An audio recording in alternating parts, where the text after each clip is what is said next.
The Marvelous Land of Oz by L. Frank Baum. Chapter 23. Princess Ozma of Oz. You are my prisoner, and it is useless for you to struggle any longer, said Glinda in her soft, sweet voice. Lie still a moment and rest yourself, and then I will carry you back to my tent. Why do you seek me? Asked Mombi, still scarce able to speak plainly for lack of breath. What have I done to you to be so persecuted?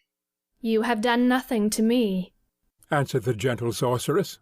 But I suspect you have been guilty of several wicked actions, and if I find it is true that you have so abused your knowledge of magic, I intend to punish you severely. I defy you, croaked the old hag. You dare not harm me. Just then the Gump flew up to them and alighted upon the desert sands beside Glinda. Our friends were delighted to find that Mombi had finally been captured, and after a hurried consultation it was decided they should all return to the camp in the Gump.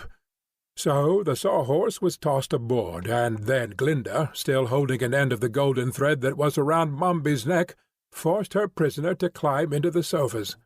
The others now followed, and Tip gave the word to the Gump to return. The journey was made in safety, Mombi sitting in her place with a grim and sullen air, for the old hag was absolutely helpless so long as the magical thread encircled her throat. The army hailed Glinda's return with loud cheers, and the party of friends soon gathered again in the royal tent, which had been neatly repaired during their absence. Now, said the sorceress to Mombi, I want you to tell us why the wonderful Wizard of Oz paid you 3 visits, and what became of the child Ozma, which so curiously disappeared. The witch looked at Glinda defiantly, but said not a word. Answer me, cried the sorceress, but still Mombi remained silent. Perhaps she doesn't know, remarked Jack. I beg you keep quiet. You might spoil everything with your foolishness. Very well, dear father, returned the Pumpkinhead meekly. How glad I am to be a Wogglebug, murmured the highly magnified insect softly. No one can expect wisdom to flow from a pumpkin. Well, said the Scarecrow, what shall we do to make Mombi speak? Unless she tells us what we wish to know, her capture will do us no good at all. Suppose we try kindness, suggested the Tin Woodman. I've heard that anyone can be conquered with kindness, no matter how ugly they may be. At this the witch turned to glare upon him so horribly that the Tin Woodman shrank back, abashed. Glinda had been carefully considering what to do, and now she turned to Mombi and said, You will gain nothing, I assure you, by thus defying us, for I am determined to learn the truth about the girl Ozma, and unless you tell me all that you know, I will certainly put you to death. Oh, no, don't do that, exclaimed the Tin Woodman. It would be an awful thing to kill anyone, even old Mombi. But it is merely a threat, returned Glinda. I shall not put Mombi to death, because she will prefer to tell me the truth. Oh, I see, said the Tin Man, much relieved. Suppose I tell you what you wish to know, said Mombi, speaking so suddenly that she startled them all. What will you do with me then? In that case, replied Glinda, I shall merely ask you to drink a powerful draught which will cause you to forget all the magic you have ever learned. Then I would become a helpless old woman. But you would be alive, suggested the Pumpkinhead consolingly. Do try to keep silence, said Tip nervously. I'll try, responded Jack. But you will admit that it's a good thing to be alive. Especially if one happens to be thoroughly educated, added the Wogglebug, nodding approval. You may make your choice, Glinda said to old Mombi, between death if you remain silent, and the loss of your magical powers if you tell me the truth. But I think you will prefer to live. Mombi cast an uneasy glance at the sorceress, and saw that she was in earnest, and not to be trifled with. So she replied, slowly, I will answer your questions. That is what I expected, said Glinda pleasantly. You have chosen wisely, I assure you. She then motioned to one of her captains, who brought her a beautiful golden casket. From this the sorceress drew an immense white pearl, attached to a slender chain which she placed around her neck, in such a way that the pearl rested upon her bosom, directly over her heart. "Now," said she, "I will ask my first question. Why did the wizard pay you 3 visits?" "Because I would not come to him," answered Mombi. "That is no answer," said Glinda sternly. "Tell me the truth." "Well," returned Mombi with downcast eyes, "he visited me to learn the way I make tea biscuits." "Look up," commanded the sorceress. "What is the color of my pearl?" demanded Glinda. Mombi obeyed. "Why, it is black," replied the old witch in a tone of wonder. "Then you have told me a falsehood," cried Glinda angrily. "Only when the truth is spoken will my magic pearl remain a pure white in color." Mombi now saw how useless it was to try to deceive the sorceress, so she said, meanwhile scowling at her defeat, "The wizard brought to me the girl Ozma, who was then no more than a baby, and begged me to conceal the child." "That is what I thought," declared Glinda calmly. "What did he give you for thus serving him?"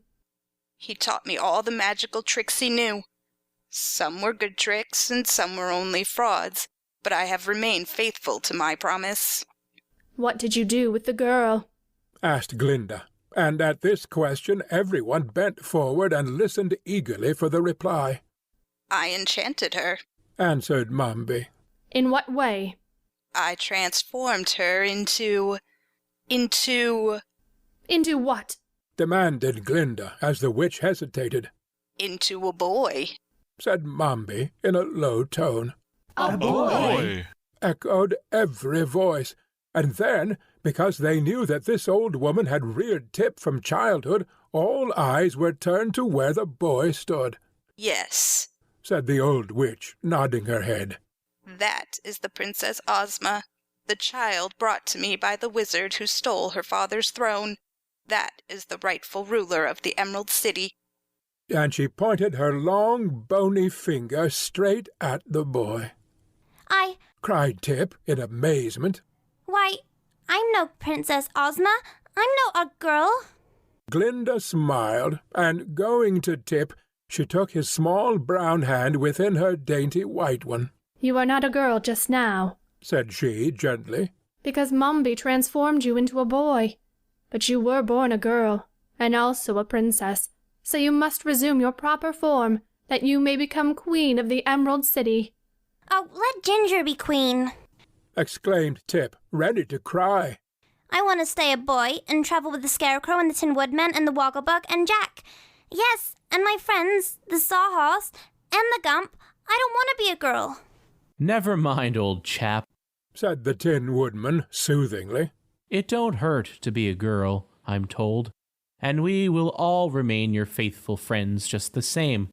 And to be honest with you, I've always considered girls nicer than boys."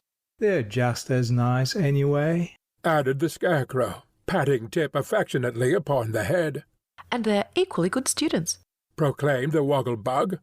"I should like to become your tutor when you are transformed into a girl again." "But, see here," said Jack Pumpkinhead with a gasp. "if you become a girl, you can't be my dear father any more." No, answered Tip, laughing in spite of his anxiety. and I shall not be sorry to escape the relationship. Then he added, hesitatingly, as he turned to Glinda, I might try it for a while, just to see how it seems, you know. But if I don't like being a girl, you must promise to change me back into a boy again. "Really?" said the sorceress. "That is beyond my magic.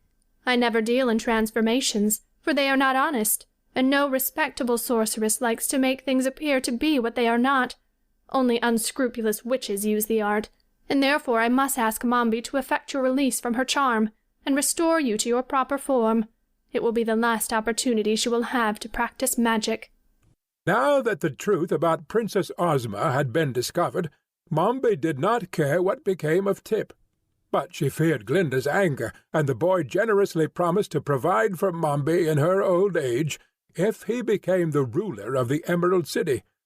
So the witch consented to effect the transformation, and preparations for the event were at once made. Glinda ordered her own royal couch to be placed in the center of the tent. It was piled high with cushions covered with rose-colored silk, and from a golden railing above hung many folds of pink gossamer, completely concealing the interior of the couch. The first act of the witch was to make the boy drink a potion which quickly sent him into a deep and dreamless sleep. Then the Tin Woodman and the Woggle-Bug bore him gently to the couch, placed him upon the soft cushions, and drew the gossamer hangings to shut him from all earthly view. The witch squatted upon the ground and kindled a tiny fire of dried herbs, which she drew from her bosom. When the blaze shot up and burned clearly, old Mombi scattered a handful of magical powder over the fire, which straightway gave off a rich violet vapour, filling all the tent with its fragrance, and forcing the Sawhorse to sneeze, although he had been warned to keep quiet. Then, while the others watched her curiously, the hag chanted a rhythmical verse in words which no one understood, and bent her lean body 7 times back and forth over the fire. And now the incantation seemed complete, for the witch stood upright and cried the one word, Yewa! in a loud voice. The vapour floated away, the atmosphere became clear again, a whiff of fresh air filled the tent, and the pink curtains of the couch trembled slightly, as if stirred from within. Glinda walked to the canopy and parted the silken hangings. Then she bent over the cushions, reached out her hand, and from the couch arose the form of a young girl, fresh and beautiful as a May morning. Her eyes sparkled as 2 diamonds, and her lips were tinted like a tourmaline. All adown her back floated tresses of ruddy gold, with a slender jewelled circlet confining them at the brow.